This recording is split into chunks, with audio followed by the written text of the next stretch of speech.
thing that I think is important here, Michael, and that is I got no problem with commemorating events. But I believe that there has to be other things around it. So, for instance, every year people gather in Selma to commemorate Bloody Sunday. Yet people come there. Actually, they don't even spend money in Selma. Most of them stay in Montgomery. And, you know, I've said that if you go back next year, there should be a call, there should be an economic summit there. Because economically, Selma looks like it did when Bloody Sunday took place.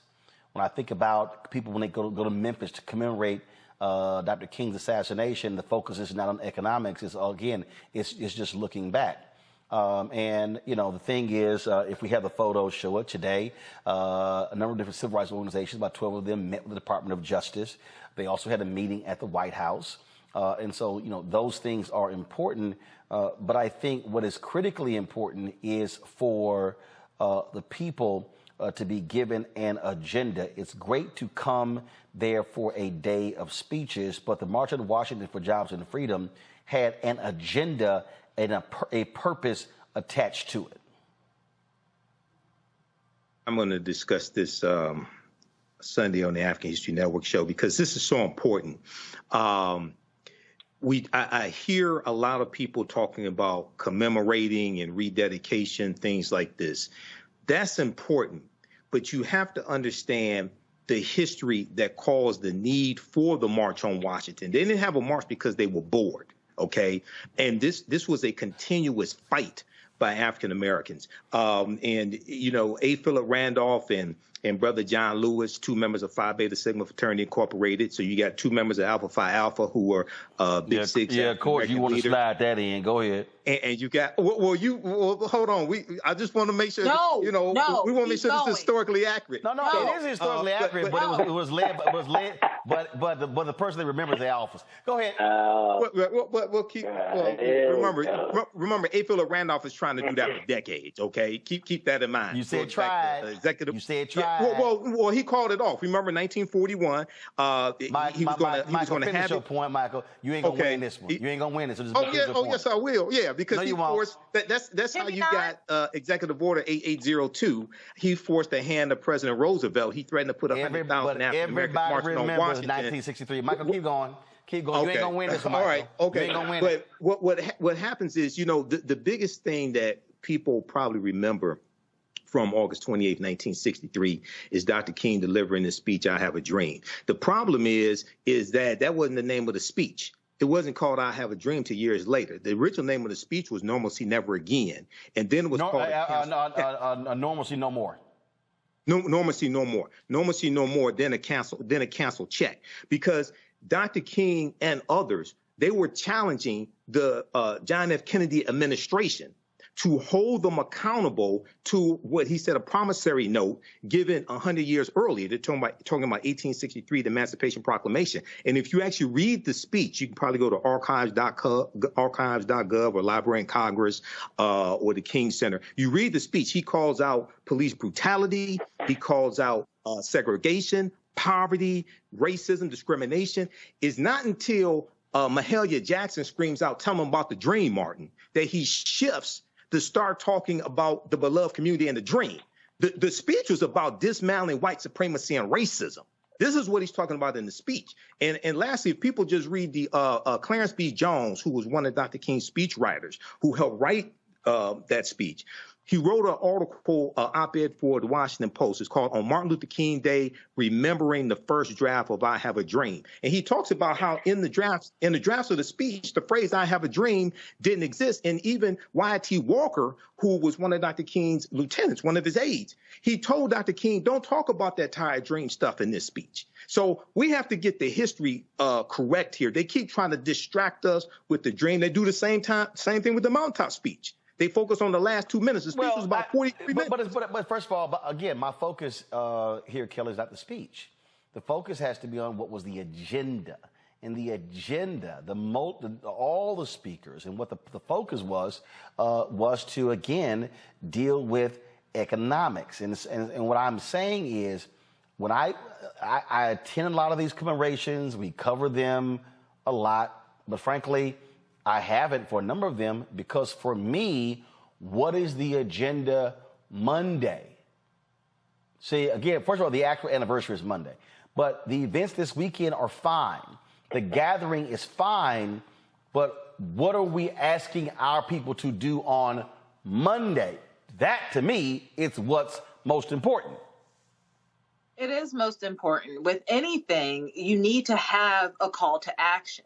And the call to action every year when it comes to the March on Washington, in my opinion, and I don't mean to belittle it whatsoever, but in the grand scheme of things, outside of the day itself, it just feels like the call to action is to come back next year. And that's just insufficient. Like you said, there needs to be an agenda, but not only what the original agenda was, like you said, the initial title or name of the march was for freedom and jobs, or for jobs and for freedom. And especially in the Black community, which is what the focus of this march was at the time, we need to expand that within those two titles. We need to expand that to include the LGBT community. We need to expand that to truly include Black women. We need to expand that to include all Black people, because at this juncture in time, all of it matters. Well, actually, but the original march was for Black people. And it actually included Black gay people because one of the co-organizers was Bayard Rustin. And I understand that. That's my point. But what I'm saying is that has been overlooked. And we need to reintroduce that into the agenda for this year and the years to come. What has been overlooked? The fight for Black people?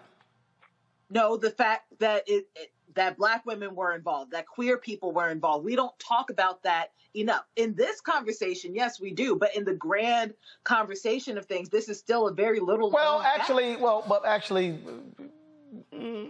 point about first of all, the point about the inclusion of women, they were actually not included. Women were on that particular day. Daisy Bates spoke. There was a pre-program. And the reason she spoke is because Merle Evers was actually elsewhere. But on the actual number of speakers for the official program, they were all men. And so one, that's case. A. Philip Randolph and Bayard Rustin were the co-chairs of it. The thing for me is, again, I don't mind there being events commemorating. And there are going to be a plethora of speakers who are going to be men, women, young folks, gay folks, single folks, married folks. It's going to be a plethora of people. What I still believe is, what I'm still looking for, and I haven't seen it, that is of the organizers of this, okay, what are we asking people collectively to mobilize around come Monday? See, to me, I think the mistake with a lot of these events is that they're just a flashback. They're a look back. It's a reason to gather. I'm always saying, okay, so like when somebody call a meeting, my first thing is, why are we meeting? Like, why are we here?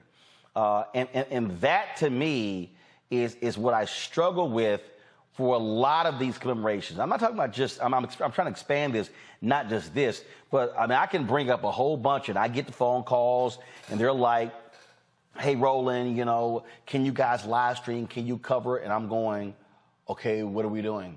What's the purpose? What's actually behind this? The activity with for me here, Matt, is like, are there particular bills we're asking our people to push them on Monday? What are we asking Congress to do? What are we asking state? And look, all of these folks, like first, I would love to ask them. I'm going to send a text in a second. So they met with the Department of Justice. I would love to know, did the 12 civil rights organizations request a meeting with Republican House leadership? And what did they say? So for me, and again, so I would love that, because if the Democrats said we'll meet and the Republicans didn't, why not? That's what I'm arguing, that too often with these commemorations, they are events for us to gather. But I just think we got to be pushing our people to what's next? What's the agenda? What's next? What's next? What's next? I appreciate flashbacks. I appreciate people who are going to recount what Dr. King said and what it meant. I appreciate that two of his three children, we know Dexter not going to be there. So MLK III and Bernice are going to be there. But I'm like, okay, why are we mobilizing all the people together to do what? Well, first, I'll say my youngest son is the namesake of Bayard Rustin. So I'm glad you brought up Rustin's name because his is just as indispensable. But beyond all that, you know what else we have to stop doing, Roland? We have to stop allowing people to join us at commemorations who the rest of the time stand in the way of the progress of what the march and other such events are for.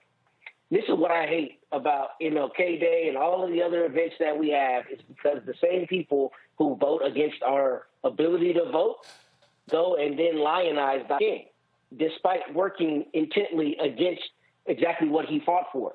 So commemorations are pointless if not only to your point, we're not going to have a campaign, because if you look historically, that's what was engaged in. That's what Reverend Barber is doing these days. That's what people are doing is campaigns, not just point in time events. But beyond that, we cannot allow people to have a seat at the table who actively work against our interests. And the reality of that is that's exactly what we see with Congress. Every time something's not passed that helps the people, we shouldn't allow that congressperson to be at the next commemoration. But too often we, I think that proximity to power is going to make us have progress that we demonstrably don't have. And I'm not the one making policy, but to me, I don't know why we keep inviting people to the table who are not sharing the meal with us. So when it comes to commemorations, not only do we need campaigns, but we need greater accountability. Because if you're going to be at the table with us, then it's incumbent on you to make sure that going forward, this agenda actually materializes into better lives for people. I'll give an example, Kelly. Who the hell turned MLK Day into a day of service? MLK Day should be a day of protest. MLK wasn't sitting here saying, hey, go contribute to the food bank and go serve some meals. No! The man was fighting, advocating for change. MLK Day should be a day where there are massive protests around shit you care about on that day. Right.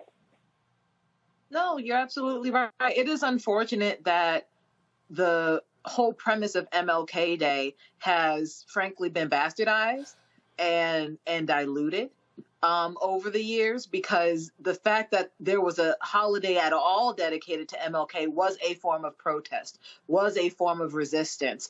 And because it needed to be palatable in order to be accepted, we have diluted the gravamen of what this holiday means and what even March on Washington means.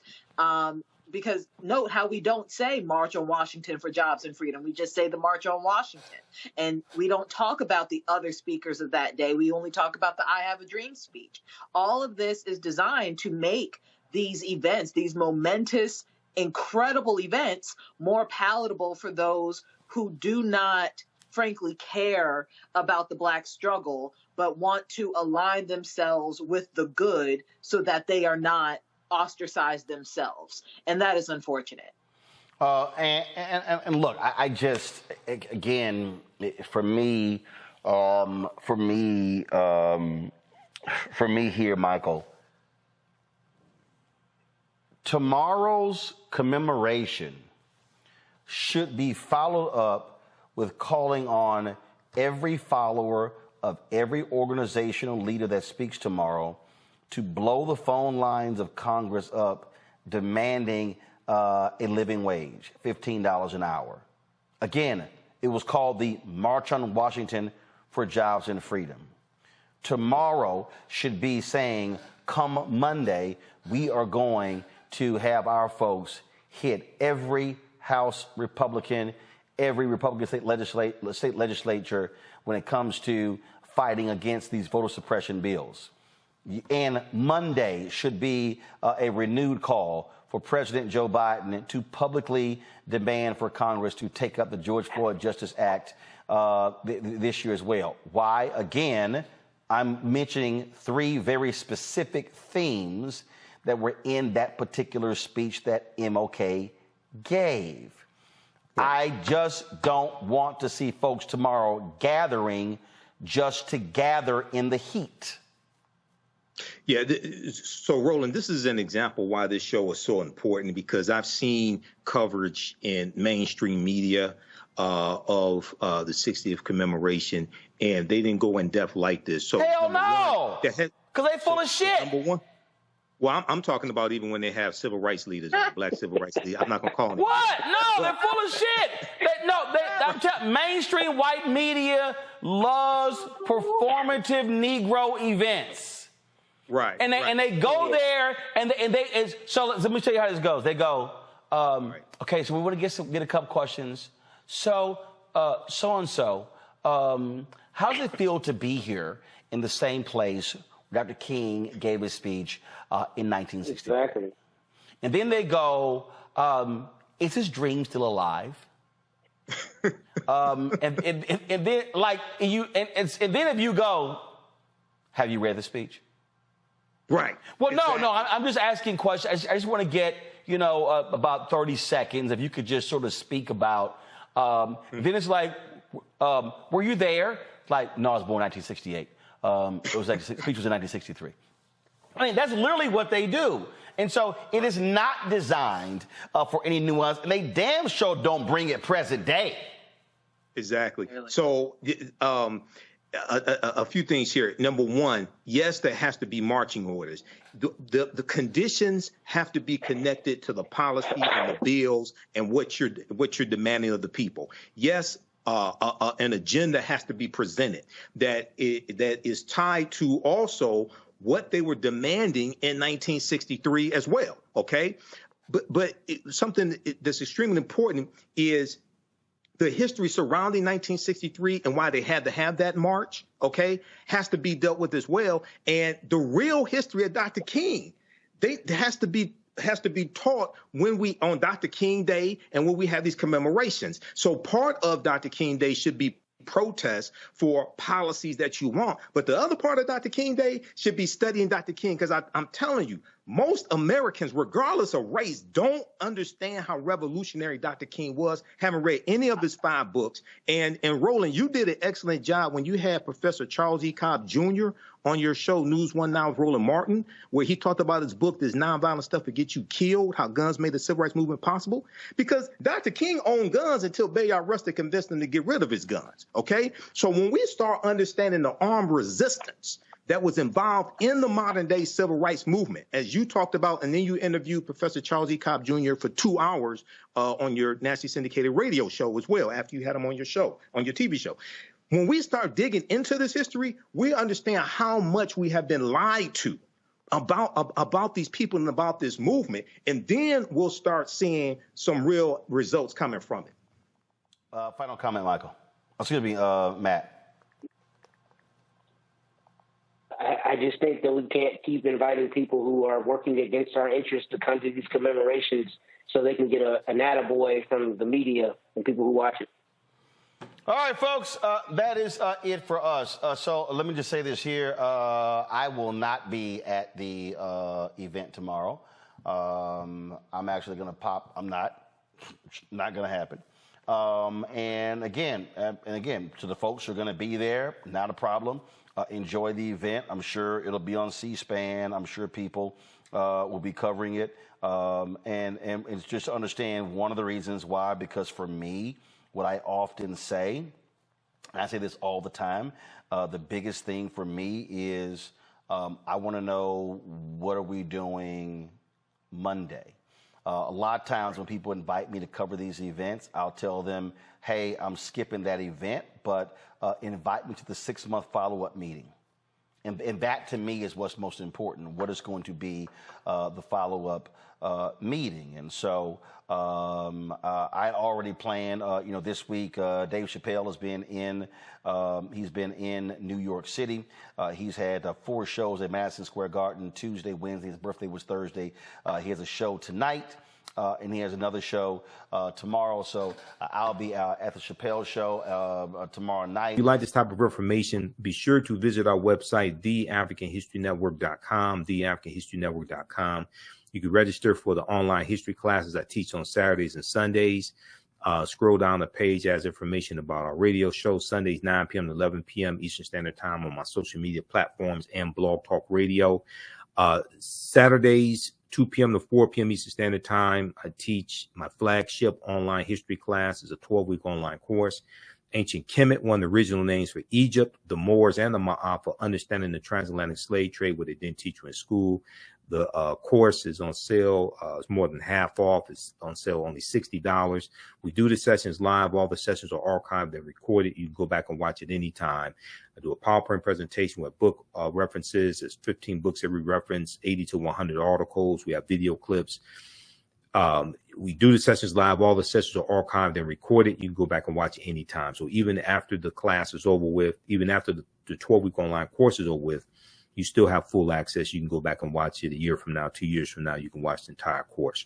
The content is PG-13. You can use this with your family, use this with your children. We have some video clips here to give previews of the class also that you can watch and then register for the course. And then on Sundays, 2 p.m. Eastern Standard Time, I teach Black resistance movements from the Haitian Revolution, U.S. Civil War, Civil Rights Movement, Black Power Movement, 1800 to 1968. We go through a look at history chronologically from 1800 to 1968, 1970. And we highlight Black resistance movements, and we see what leads to the Civil War taking place. We studied the Civil War, Reconstruction, 1865, 1877. Great Migration, World War I, World War II, Civil Rights Movement, Black Power Movement, and the Jim Crow era. Okay, to understand what happened to us after slavery ended, what were the laws and policies put in place to bring us to where we are today, to understand where we need to go from here. And your understanding of